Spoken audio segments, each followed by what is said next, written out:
Halo Sobat Doremimation, sadarkah kalian bahwa bumi kita ini sedang terancam? Ancaman seperti apakah itu?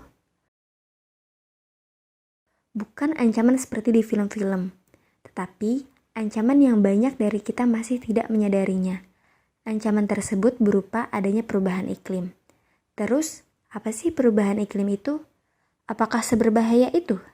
Yuk, kenali apa itu perubahan iklim, dampaknya, dan cara penanganannya bareng Doremi. Perubahan iklim disebut fenomena astronomis yang mempengaruhi cuaca dan iklim di bumi. Pada unsur-unsur iklim, hal itu dapat dilihat dari adanya pola curah hujan seperti pergeseran awal musim, baik musim kemarau maupun musim hujan. Secara umum, perubahan iklim disebut fenomena pemanasan global yang terjadi akibat peningkatan konsentrasi gas aerosol yang dikenal sebagai efek rumah kaca. Efek rumah kaca adalah kejadian di mana panas di bumi terperangkap karena terhalang oleh gas emisi. Sebenarnya, gas-gas tersebut diperlukan agar bumi tidak terlalu dingin.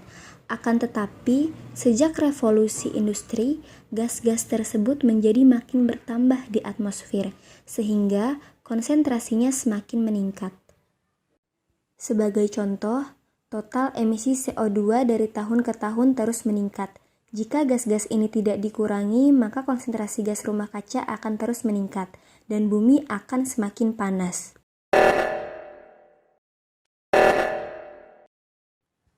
Apa saja sih penyebab dari peningkatan konsentrasi gas rumah kaca tersebut? Hal ini dapat disebabkan oleh berbagai aktivitas kegiatan manusia. Beberapa contohnya adalah proses industrialisasi, penebangan dan pembakaran hutan, penggunaan bahan bakar fosil yang dipakai dalam transportasi, pencemaran laut oleh limbah industri dan sampah, kegiatan pertanian dan peternakan, penggunaan klorofluorkarbon atau CFC pada pemakaian lemari es, pendingin ruangan, juga penggunaan aerosol seperti parfum, pengharum ruangan, obat serangga, deodoran, cat pembersih perabotan, dan lain sebagainya. Sampah makanan dengan emisi karbon sampai 3,3 miliar ton CO2 per tahun.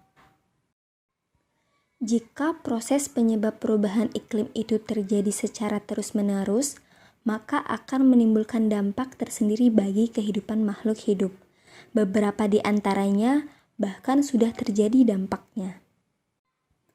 Meningkatnya suhu udara yang dapat menyebabkan kemarau di berbagai daerah. Kenaikan tinggi muka air laut di daerah pesisir akibat pasang laut. Hal itu disebabkan oleh mencairnya es di kutub, kejadian iklim ekstrim, dan turunnya permukaan tanah.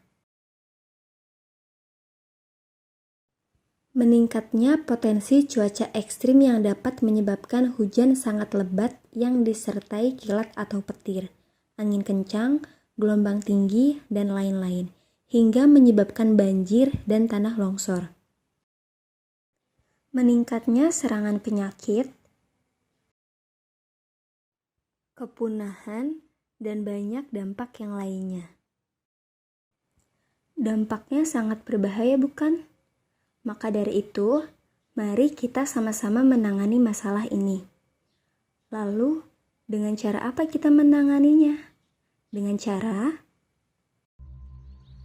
melestarikan keanekaragaman hayati, hemat pemakaian air, kurangi penggunaan listrik dan BBM, lalu mulai mengganti sumber listrik yang dapat diperbarui, juga mencari alternatif bahan bakar lain yang ramah lingkungan.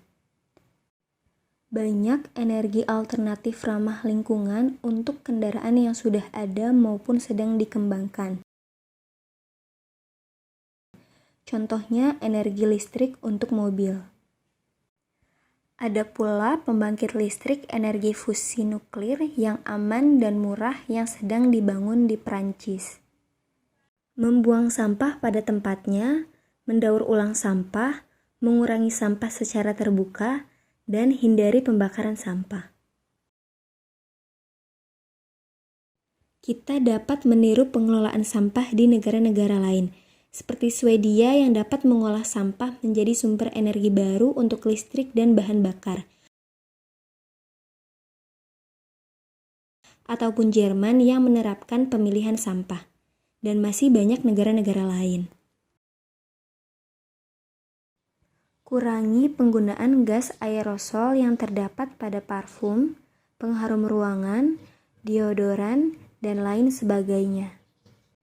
Hindari pembakaran hutan dan lahan, serta tanam kembali pohon. Memanfaatkan tanaman sisa pertanian sebagai pakan ternak.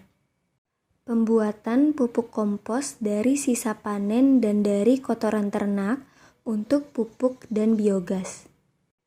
Membawa tas belanja yang bisa dipakai ulang.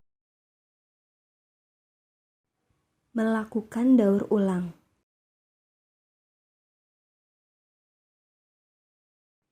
Mengurangi penggunaan barang yang sulit didaur ulang dan ganti dengan barang yang mudah didaur ulang atau barang yang dapat dipakai kembali.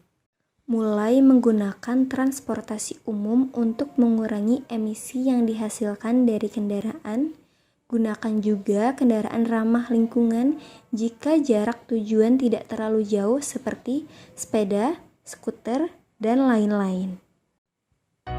Perubahan iklim tidak dapat kita hindari, akan tetapi kita bisa mengurangi dampaknya. Sekecil apapun penanganan yang kita lakukan dalam mengurangi perubahan iklim, akan berdampak besar jika kita melakukannya terus-menerus dan bersama-sama. Kalau bukan sekarang, kapan lagi? Yuk, sama-sama kita kurangi penyebab perubahan iklim.